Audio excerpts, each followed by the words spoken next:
Good evening students, कैसे हैं आप लोग। आशा अच्छे होंगे और आप लोगों की पढ़ाई से चल रही होगी। आप सब लोगों का एक बार फिर प्रयाग एकेडमी में बहुत बहुत स्वागत है। स्टूडेंट्स, हम हिंदी की जो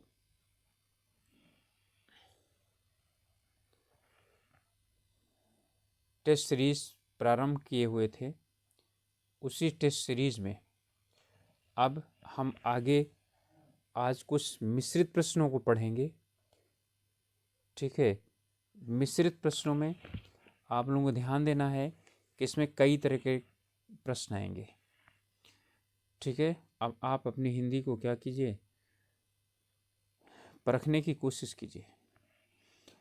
रिक्त स्थानों की पूर्ति करनी है इसमें। चलिए, अब इसमें है, कह रहा है कि ताजमहल का अद्भुत नमूना है किस चीज़ का, शिल्पकला का, मूर्तिकला का, चित्रकला का या स्थापत्य कला का। अब यदि आपको ये चारों तरह की यानी कि कलाएं पता है तभी आप इसका उत्तर बता सकते हैं, अन्यथा क्या होगा, गलत हो जाएगा। तो देखिए, शिल्पकला, ठीक है, जो नक्काशी होती है, जैसे मूर्ति होती है, ठीक है, मूर्तिकला है, वो भी एक प्रकार शिल्पकला है, मूर्ति बनाना। चित्रकला, चित्रकारी करना। स्थापत्य का मतलब होता है कि स्थापना की जाना, अर्थात जैसे किले बनाना, महल बनाना, मकान बनाना, यह स्थापत्य कला में आता है। तो ताजमहल एक क्या था, महल ही है, तो इसलिए स्थापत्य कला का अद्भुत नमूना है। उदय शंकर भट्ट हिंदी साहित्य के प्रमुख हैं क्या, कहानीकार, निबंधकार, उपन्यासकार या नाटककार।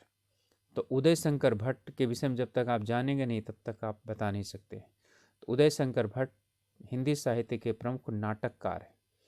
फिर है, मनुष्य मृत्यु को असुंदर ही नहीं भी मानता है। ठीक है, अनिवार्य, सुंदर, त्याज्य और अपवित्र। अब देखिएगा, मनुष्य मृत्यु को असुंदर यानी जो सुंदर ना हो वो भी मानता है, साथ ही साथ में क्या मानता है, अनिवार्य नहीं, अनिवार्य नहीं मानता। अनिवार्य मानने लगे तो सब कुछ काम ही बन जाए। सुंदर भी मैं नहीं मानता, सुंदर और अनिवार्य भी है। और त्याज्य, त्याज्य नहीं, त्यागने योग्य नहीं, बल्कि क्या मानता है, अपवित्र मानता है।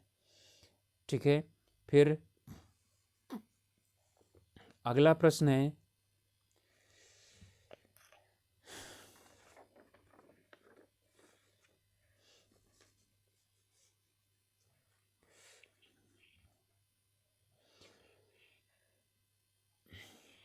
जो लोग समय का ख्याल नहीं रखते उनकी की जाती है क्या, तारीफ, शिकायत, प्रशंसा या निंदा। ना तो उनकी तारीफ की जाती है, ना उनकी शिकायत की जाती है, ना ही उनकी प्रशंसा की जाती है, सिर्फ क्या की जाती है, निंदा की जाती है। ठीक है, चलिए अब आगे है, राष्ट्र की के लिए शहीदों ने अपना बलिदान दिया। राष्ट्र की दान के लिए, राष्ट्र की शान के लिए, राष्ट्र की आन के लिए, राष्ट्र की बान के लिए। अब लीजिए, आन बान शान सब कुछ आ गया। चलो, दान को आप नहीं लिखोगे, ठीक है, तो इसमें क्या चीज़ करोगे, शान करोगे या बान करोगे या आन करोगे। ठीक है, तो बान कुछ नहीं है, शान के लिए नहीं, बल्कि किसके लिए, आन के लिए। आन का मतलब होता है सम्मान। ठीक है, फिर इस होता है, विश्व में की ही प्रधानता है किस चीज़ की, ज्ञान की, धर्म की, कर्म की या वाणी की। तो किस चीज़ की प्रधानता है, ठीक है, तो जानते हैं, कर्म प्रधान विश्व करी राखा। तो ना तो ज्ञान, न धर्म, ना ही वाणी, बल्कि किसका, कर्म की प्रधानता है। अगर अभाव न हो तो कौन पूछे, किसको। ठीक है, अगर अभाव न हो तो विचार कौन पूछे, भाव कौन पूछे, बात कौन पूछे या मोल कौन पूछे। अभी बताइए। ठीक है, अभाव की बात हो रही है। ठीक है, तो अगर अभाव ना हो तो, ठीक है, किस चीज़ को, भाव कौन बोले, नहीं, अभाव और भाव अलग है। ठीक है, मोल कौन पूछे। ठीक है, यानी कि जिस वस्तु की ज़रूरत पड़ती है उसी का ही क्या करते हैं इंसान या लोग, उसका मोल भाव करते हैं। ठीक है, तो मोल कौन पूछे। मानव हृदय का जगत, ठीक है, जगत जैसा नहीं है। तो प्रत्यक्ष, परोक्ष, अनुभूत या अदृश्य जगत जैसा नहीं है। मानव हृदय का जगत, ठीक है, किस जैसा नहीं है? प्रत्यक्ष जगत जैसा नहीं है। प्रत्यक्ष का मतलब सब कुछ दिखाई पड़ता है। मानव के हृदय में क्या चलता रहता है, किसी को कुछ नहीं पता चलता। ठीक है, चलिए अब आगे है 9वां। कर्फ्यू लगने से सारे शहर में सन्नाटा छा गया। निःशब्द, प्रकंपित, भयावह या शाश्वत। पहली बात तो शाश्वत तो होगा नहीं, ठीक है। जब शाश्वत नहीं होगा तो उसके बाद किस प्रकार का सन्नाटा छा गया बताइए? तो भयावह सन्नाटा छा गया। निःशब्द तो सन्नाटा ही है। प्रकंपित, कंपन नहीं होता। शाश्वत का मतलब क्या होता है? हमेशा के लिए, जो हमेशा से रहा है। तो ऐसा नहीं है, सिर्फ क्या है, भयावह सन्नाटा छा गया। महात्मा बुद्ध ने लोगों को अहिंसा का दिया पाठ, संदेश, शिक्षा या उपदेश। तो क्या दिया? संदेश। अब दो में यानी चुनिए, संदेश दिया या उपदेश दिया। ठीक है, तो उपदेश नहीं, संदेश दिया है। संदेश उपदेश से भी क्या होता है? महान होता है। साहित्यकार की रचना करने की इच्छा कहलाती है क्या? सर्जना, मुमूर्षा, ठीक है, शिश्रिक्षा, ठीक है, और मुमुक्षा। अब ये बताइए कि इसमें कौन सा सही होगा? देखिए, इसमें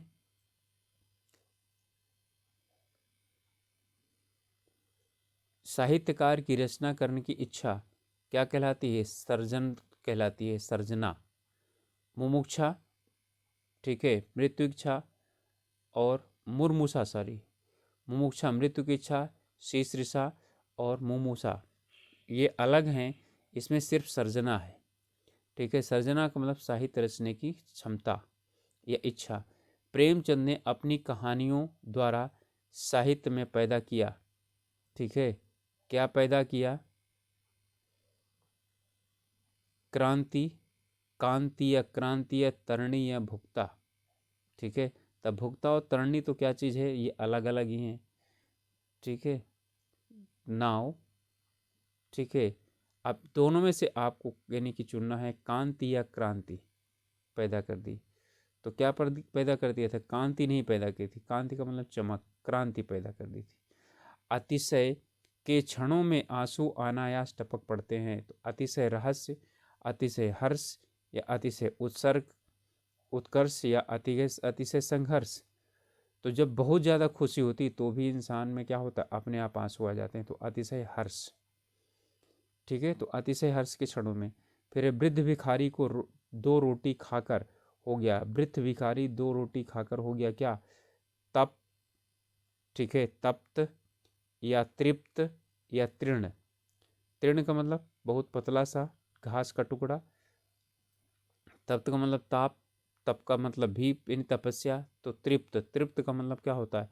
आत्मा को संतोष प्राप्त हो जाना, ठीक है। तो इसका उत्तर होगा तृप्त। आगे हैं, उन्होंने अपना यज्ञ संपन्न किया यथाशक्ति, यथासंभव, यथाविधि और यथास्थान। अब ये सभी जितने हैं ये अव्ययी भाव समास के क्या हैं? उदाहरण है। अब आप यज्ञ का जोड़ लीजिए कि शक्ति होती है यज्ञ में, या संभव होता है, या स्थान होता है, या विधि होती है। तो यज्ञ में विधि होती है, तो यथाविधि पूर्ण किया।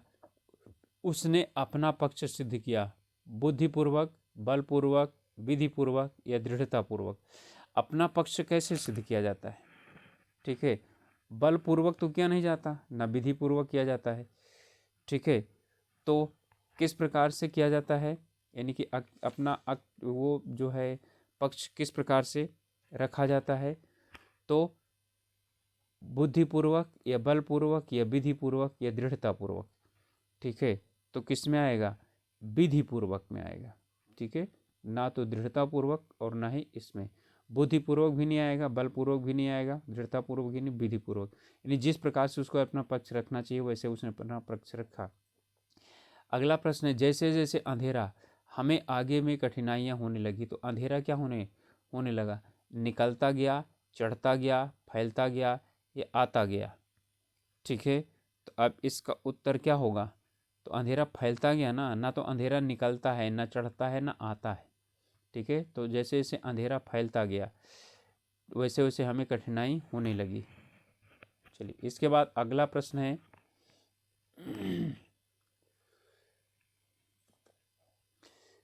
विधि का यही है, यानी कि विधि का यही है, जो जन्म है उसकी मृत्यु अवश्य होगी। अध्यादेश, विधान, प्रावधान, अनुदेश। विधि का हमेशा याद रखिए, विधि के साथ विधान आता है। तो विधि का विधान यही है कि जिसका जन्म हुआ उसकी मृत्यु आवश्यक है। धैर्यवान व्यक्ति विपत्ति में भी नहीं होता है। क्या नहीं होता? अधीर, दुखी, चलायमान या विचलित। तो क्या नहीं होता? धैर्यवान चलायमान का क्या होता है? विचलित होता है। तो जो है, यानी कि जो अधैर्यवान होते हैं वो चलायमान होते हैं। धैर्यवान व्यक्ति क्या करता है? हमेशा धैर्य धारण करता है, तो विचलित नहीं होता। ठीक है, दूसरा भी हो सकता है इसका उत्तर, और इसका उत्तर अधीर भी हो सकता है। धैर्य का अधीर, तो अधीर नहीं होता, ये भी हो सकता है। लेकिन यहाँ पर क्या है, सबसे अच्छा शब्द क्या है? विचलित होता है। ठीक है, तो यहाँ विचलित होगा। अतिथि ने भोजन करने की व्यक्ति की क्या आकांक्षा, इच्छा, उत्कंठा या कामना? ठीक है, बताइए। देखिए, आकांक्षा तो होगी नहीं। आकांक्षा तो क्या है?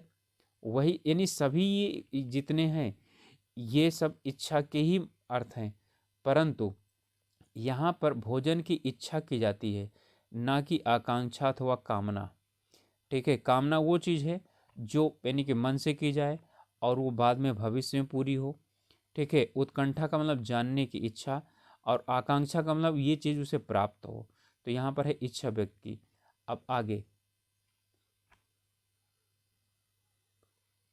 संविधान में हिंदी को कहा गया है क्या? संविधान में हिंदी को कहा गया है आर्य भाषा, संपर्क भाषा, राष्ट्रभाषा या राजभाषा। ठीक है, अब आप दोनों में फंस जाएंगे।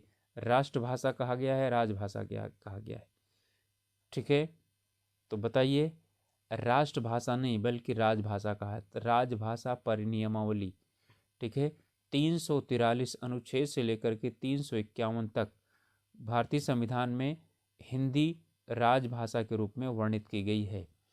फिर है देवदत्त के वाण से पक्षी को उठाकर सिद्धार्थ उसकी सेवा शुश्रूषा करने लगे। तो हत या आहत या निहत या हताहत। ठीक है, अब इसका उत्तर क्या होगा? देखिए, हत नहीं होगा, हत का मतलब मरा हुआ। ठीक है, निहत कोई शब्द नहीं होता है, आहत होगा। तो देवदत्त के बाण से आहत पक्षी को उठाकर सिद्धार्थ ने सेवा शुश्रूषा यानी कि की या करने लगे। इसके बाद आता है कि एक ना एक दिन परिश्रम का फल जरूर मिलता है, इस बात में कोई नहीं है क्या भ्रम, दुविधा, असत्य या संदेह। असत्य तो यहाँ बिल्कुल काट दीजिए। ठीक है, अब इसके बाद क्या है? भ्रम, ये भी काट दीजिए। दुविधा, ये भी काट दीजिए। सिर्फ और सिर्फ बचता है संदेह। यदि चादर के बाहर पसारोगे तो पछताओगे। तो चादर के बाहर क्या हाथ पसारा जाता है, बाजू या टांग या पैर? तो पैर पसारा जाता है। चादर के बाहर पैर पसारोगे तो पछताओगे। चमड़ी जाए पर दमड़ी न जाए, आता है तो क्या हो जाएगा यहाँ पर? दमड़ी। पूरा वाक्य ही मैंने बोल दिया। तो इज्जत नहीं, पैसा नहीं, पगड़ी नहीं, बल्कि क्या? दमड़ी। ठीक है, तो दमड़ी भी लगभग जो है वो यानी पैसे से ही उसका जोड़ा जाता है। तो स्टूडेंट्स, ये था। अब आप लोग देखिए कि कितना आप लोगों ने हिंदी पढ़ी है और आप लोगों को हिंदी का जानकारी यानी ज्ञान कितना है। ठीक है, मिलते हैं अगले वीडियो में। तब तक आप लोगों से लेते हैं विदा। और एक रिक्वेस्ट है कि आप लोग यदि इसे लाइक नहीं किए हैं तो लाइक कीजिए। यदि आपको अच्छा नहीं लगता है हमारा प्रयास तो बिल्कुल डिसलाइक कीजिए और बताइए कि हम और इसमें क्या सुधार करें। साथ ही साथ अभी तक सब्सक्राइब नहीं किए हैं तो प्लीज़ इसे सब्सक्राइब कीजिए।